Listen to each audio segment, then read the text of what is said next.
Hey, I'm back. I'm live. Happy Friday. Today I want to talk about inbox zero.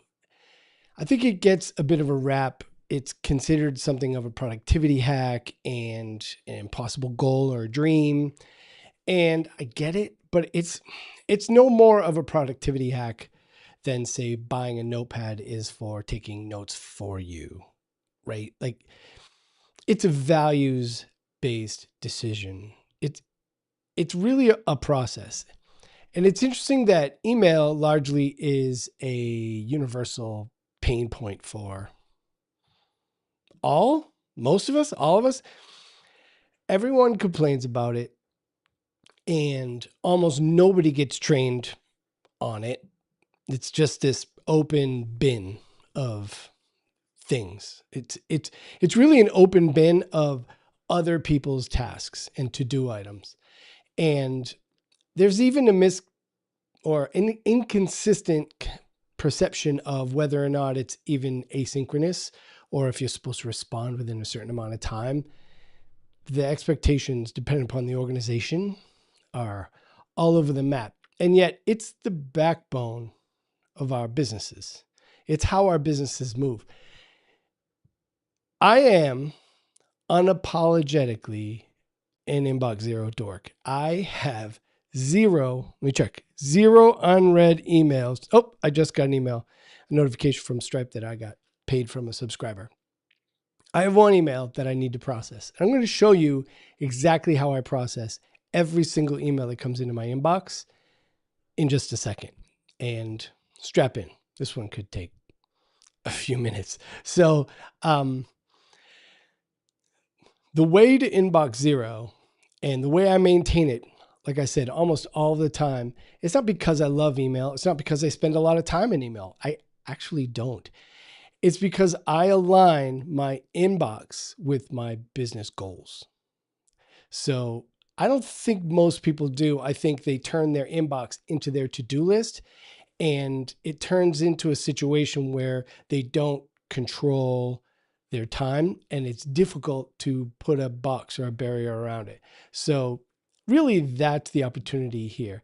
And when it comes to understanding the real problem, email, back in the day, I think I got my first email inbox in 94, maybe 1994. And it was originally just this tiny academic network, and there were a few people that had email addresses, and we'd write sincerely yours and very formal about it. But and things would trickle in, and we would carefully respond to every single thing. Today, it's just a fire hose, like a conveyor belt of everything: tasks, notifications, updates, sales pitches, calendar invites. We get crying clients or upset clients or happy clients. We get shipping updates and notifications from every retailer that we use or every software that we use, every app. We get notifications for updates in Trello or Notion or every single app you use, Squarespace, all of them. They all email us. And it's it's all kind of coming in through this same thin tube. And as a knowledge worker, you know that, we only have two finite resources. They are extremely finite, which is our time and our attention. And the demand for both is extreme. At least it certainly can feel that way. So your job isn't to handle your email. I don't think there's ever been, I'm going to go on a limb here and say there's never been like a annual review as an employee or as a leader where you scored someone based on how much time they spent in email or how many emails they responded to. But the job often feels like you're acting as a traffic cop for deciding what gets into your world and what doesn't. And oftentimes you may not even feel like you have control over what comes into your world and what doesn't. Email itself is not work. It's not the work, and it's not work, period. Email contains work. That's kind of how I look at it. And inside every message, there's one of only like 4 things, really. There's a task, an appointment, it's reference material, or it's trash. And the goal is to extract what's valuable, put it where it actually belongs, where it can be productive, and release the email itself. Free the idea completely. Discard the wrapper. So my mindset is every email that comes into my inbox is deleted until it earns the right to not be deleted. So I do that by flipping that mindset into, I don't really check email like someone checks Instagram and just doom scrolls forever and forever and forever. I do none of that. I also don't use Instagram a lot, but I'm a dork. So listen, I process email. I open the inbox, I look at every single message, decide what it means, take the right idea, and take action with it, and just get back to work. So the inbox is not a to-do list. It's not a calendar. It's not a filing cabinet. It's not a someday maybe list. It's not a guilt museum. Treat it like a deli counter. An order comes in, you make the sandwich, and you move on. That's it. I delete thousands of emails, important emails, because the information in that email has been put into a place where it can be used and sorted and practically applied to an outcome. So it's the 5 verb method that I use. I've stolen it completely. There's a talk from Merlin Mann that borrowed this heavily from the Getting Things Done book. And every single email falls exactly into one of these. And I just choose my verb and move on. So by default, my default posture is delete it or archive it. And I got more on the archive thing in a second. So, excuse me, I'm battling something. So an email must earn the right to stay alive. Every single one of them. If it contains no value, delete it. If it might be useful, archive it. That's kind of how I sort those. And then there's only really one archive folder. I know Google and a bunch of apps are going to give you like all these tags and default archive folders for all this sorting. It's all rubbish. You just need one. You can search it. It's a search tool. So then the second verb here is delegate. If someone else should do it, forward it, give it a clear task or a clear ask, and track it with a waiting on or like a tag or a task for something that needs to be followed up later. A lot of the apps now have reminders, like remind me of this tomorrow type of thing. That helps. Another one is automation. And I've got more on automation in a second. But if something is a task and it's from someone whom I know if they email me, it's a task, then what am I doing looking at that email? It needs to go straight into the task system. Automation. Don't spend time being a bottleneck. That is critically important to saving your time. So number 3, sort of the third verb, it's 2 words, would be respond quickly. If it can be handled in under 2 minutes by someone else, I fire it off. If it can't be if it can be handled within 2 minutes and it's something I need to do or can handle, it's short, it's clear, I get it done. Keep the ball moving. There's no need to burden other systems with something that takes under 2 minutes to do.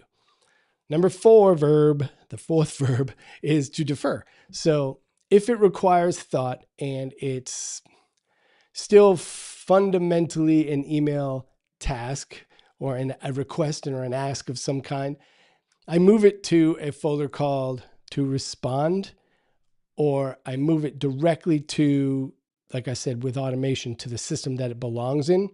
So if the automation hasn't caught it and I go, oh, that's for the thing, then I would just forward it to that system and return it sort of to the right focus block. My inbox is not the focus block here. So that's sort of how I avoid clutter in the inbox and still keep things moving and honor sort of deeper messages. Because number 5, those deeper messages to do. I said, anything that takes under 2 minutes, I just do. That's true. But if the action is mine and it can't be done in just a minute or two, then it goes into the right system and I task myself or assign myself that work. If it's not doable, like I said, in that moment, the calendar is a great place to put that. The calendar is a perfect place to put that. If it's not a task that needs organizational visibility. If it is, then it should go to the right system for that. Number 5 is to separate tasks from email. So email, I don't know if you've read or heard, is a terrible task management system. Things get lost all the time. You wind up looking for your email. You definitely find things missing all the time. People will be like, hey, did you get my email? Like, I don't know. You run a search in there. Listen, it's not a task app. It's not a paper list. It's not a project board. And it's certainly not a calendar. So I try to keep all of those things all the tasks out of email so that I can basically control what gets access to me. So another thing I do is time block email. I only check email a couple times a day. Notifications are bananas. So I don't get notified when an email comes in. Shut that off.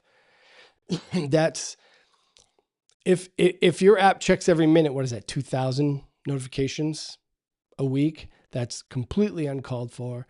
This is not somebody else's time. This is my time. I'm here to do deep work. So turn off notifications, auto check, badges, pop-ups, chimes, all that stuff. It's got to go. And check it once per hour. That's fine. You could take 10 minutes every hour and boop, boop, boop, go through all your emails. The next thing I would do, if every hour is too frequent, I find that's too frequent, is check in with it 2 or 3 times a day.